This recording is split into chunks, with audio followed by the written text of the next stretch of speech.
हिंदुस्थानाचे आराध्य दैवत छत्रपती शिवाजी महाराज, हिंदू स्वराज्याचे जनक छत्रपती संभाजी महाराज, ज्यांनी शिवरायांना घडवलं, वाढवलं, रंजल्या गांधारांच्या कथा ऐकून प्रेरित केले असे राजमाता राष्ट्रमाता माँसाहेब जिजाऊ, भारतातच नव्हे तर जगातील बहुजनांना आरक्षण प्राप्त करून देणारे आरक्षणबद्ध राजा राजश्री शाहू महाराज, वित्ती विना मती गेली, मती विना गती गेली, गती विना वित्त गेले असे सांगणारे, बहुजनाचे मान मस्तिष्क बळकट करणारे क्रांती सूर्य महात्मा ज्योतिबा फुले, बाईची जात कांद्याची पात, मारली लात आणि पडली चांदाड्यात, बाईला अक्कल नसते अशा इथल्या व्यवस्थेने सांगितले होते. अरे याच व्यवस्थेला लात मारून सावित्रीबाईंनी स्वतः शिक्षण घेतले आणि आम्हा स्त्रियांना शिक्षणाचे द्वार उघडे करून दिले. ज्या महामानवांनी लिहिलेल्या संविधानावर संपूर्ण असा देश चालतो असे राज्यघटनेचे जनक विश्वरत्न बोधिसत्व डॉक्टर बाबासाहेब आंबेडकर आणि त्यांच्या सुखादुःखात साथ देणारी माता रमाई, अखंड भारताच्या इतिहासातील थोर राजमाता राष्ट्रमाता माता सावित्री, माता जिजाऊ आणि माता रमाई. माता जिजाऊचा जन्म झाला नसता तर रयतेला बाळ शिवासारखा राजा मिळालाच नसता. माता सावित्रीचा जन्म झाला नसता तर महात्मा ज्योतिबा फुलेंनी मुलींसाठी काढलेली शाळा ही मुलींसाठी शाळा काढलीच नसती. आणि माता रमाईचा जन्म झाला नसता तर डॉक्टर बाबासाहेब आंबेडकरांनी दिलेले संविधान हे आपल्याला प्राप्त झालेच नसते.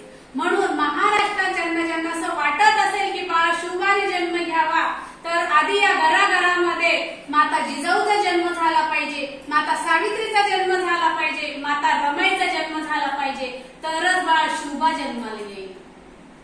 आदरणीय व्यासपीठ कार्यक्रमाचे अध्यक्ष, कार्यक्रमाचे प्रमुख पाहुणे आणि कार्यक्रमाची शोभा वाढवणारे माझे मित्र आणि मैत्रिणींनो, मी आशा परसावे तुमचे शब्द सुमनाने स्वागत करते. आणि आज महिला दिवस, महिलांच्या व्यथा याच्यावर 2 शब्द मांडते.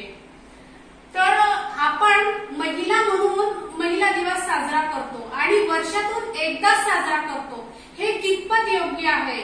मला असं वाटतं ज्या दिवशी महिला स्वतःहून स्वतःचे निर्णय घेईल, स्वतः कुठंतरी जाण्याचं धाडस करेल, मोठ्या म्हणजे घराचा किंवा बाहेरचा कोणताही निर्णय घेऊ शकते, त्या दिवशी तिला कोणी अडवणार नाही, त्या दिवशी खऱ्या अर्थाने महिला स्वतःने म्हणजे तिने साजरा करावा असं मला वाटतं. कारण महिलेची व्यथा ही अशी असते की फक्त एका दिवसासाठी तिला टाळ्यांच्या गजरात तिचं स्वागत करतात, सत्कार करतात, पण बाकीचे दिवस तिला राबवतात.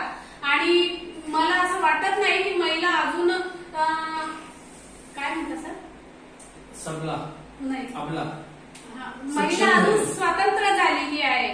तर महिलांसाठी म्हणतात ना, जर महिलांनी पुढे जायचं असेल, जर कोणत्याही क्षेत्रात उतरायचं असेल तर स्वतःचे निर्णय स्वतः घ्यायला पाहिजे. असं केल्याशिवाय आपल्याला गत्यंतर नाही. म्हणतात ना, दुरून डोंगर साजरं दिसतं अशीच आम्हा बायकांची अवस्था असते, दुरून डोंगर साजरं दिसतं अशीच आम्हा बायकांची अवस्था असते आणि आलेला हुक्का दाबून धरत वरवर हसायची व्यवस्था असते. बायकांनी म्हणे आपला राग सहसा कुणावर काढायचा नसतो, बायकांनी म्हणे आपला राग सहसा कुणावर काढायचा नसतो आणि आलाच जर राग तर एखादं भांडं फोडायचं असतं. सासू कितीही बोलली तरी शांत राहून सोसायचं असतं आणि आला जर त्यांचा राग तर भांडं चक्क घासायचं असतं. सासऱ्याची प्रत्येक गोष्ट शांत राहून सोसायची असते आणि आला जर त्यांचा राग तर हातात झाडू घेऊन घरातली जाळी झटकायची असते. धीर आणि इतरांनी सांगितलेल्या कामाला पुढं धावायचं असतं, धीर आणि इतरांनी सांगितलेल्या कामाला पुढं धावायचं असतं आणि आला जर त्यांचा राग तर धुणं आपटून धुवायचं असतं. नवऱ्याने आणलेल्या साडी सहित प्रत्येक आवडणारी वस्तू नणंदेच्या मागणीला पुरवायची असते, नवऱ्याने आणलेल्या साडी सहित आवडणारी प्रत्येक वस्तू नणंदेच्या मागणीला पुरवायची असते आणि झाली जर पोटात कालव तर आपलीच परभोगीनं पडवायची असते. पण जळलं मेलीचं माझंच नशीब फुटकं हे ओठातल्या ओठात कुटकुटायचंही नसतं, पण जळलं मेलीचं माझंच नशीब फुटकं हे ओठातल्या ओठात कुटकुटायचंही नसतं. कारण सहनशीलता, औदार्य, दया, क्षमा, शांतीचं स्त्रीला साऱ्यांना दान द्यायचं असतं. भूतकाळ पोटात घालून भविष्याची रम्य स्वप्न पाहत प्रत्येकीला गृहस्वामिनीच व्हायचं असतं.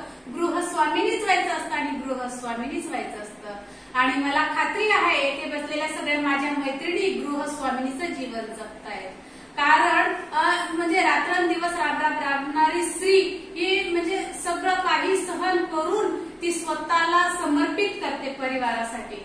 शेवटी सिंधुताई सपकाळ म्हणतात, फुलांच्या पायघड्यावरून चालताना काटे पोचतील तर सहन करायला शिका, फुलांच्या पायघड्यावरून चालताना काटे पोचतील तर सहन करायला शिका, काट्यांना फक्त बोचणं माहिती असतं, वेदना कळत नसतात। म्हणून आपले पाय इतके घट्ट करा की एक दिवस काट्यांनी तुम्हाला म्हणायला पाहिजे की आइए वेलकम है आपका, हम झुकता है तुम चलना सीखो, हम झुकता है तुम चलना सीखो।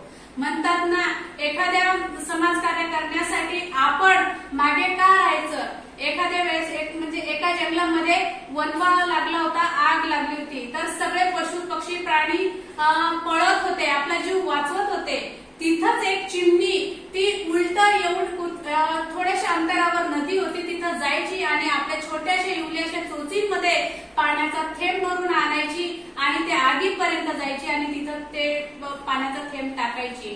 तर काही प्राण्यांनी पक्ष्यांनी तिला थांबवलं आणि विचारलं, अगं चिवताई तू उलट काय येते?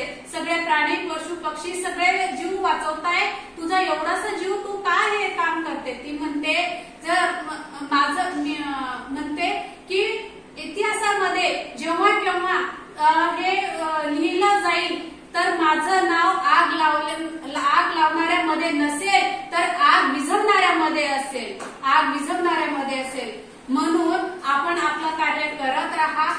सिंधुताई म्हणत होत्या, या महाराष्ट्रात जर मोठं व्हायचं असेल तर आधी मरावं लागतं। म्हणून आपण आपले कार्य करत राहा आणि फळाची अपेक्षा करू नका, यश नक्कीच तुमच्या पर्यंत पोहोचेल। एवढं बोलून मी थांबते। आयोजकांनी मला बोलण्याची संधी दिली आणि तुम्ही माझे 2 शब्द ऐकून घेतल्याबद्दल खूप खूप धन्यवाद। बोलणारेही खूप आहे, बोलण्यासारखे खूप आहे। धन्यवाद।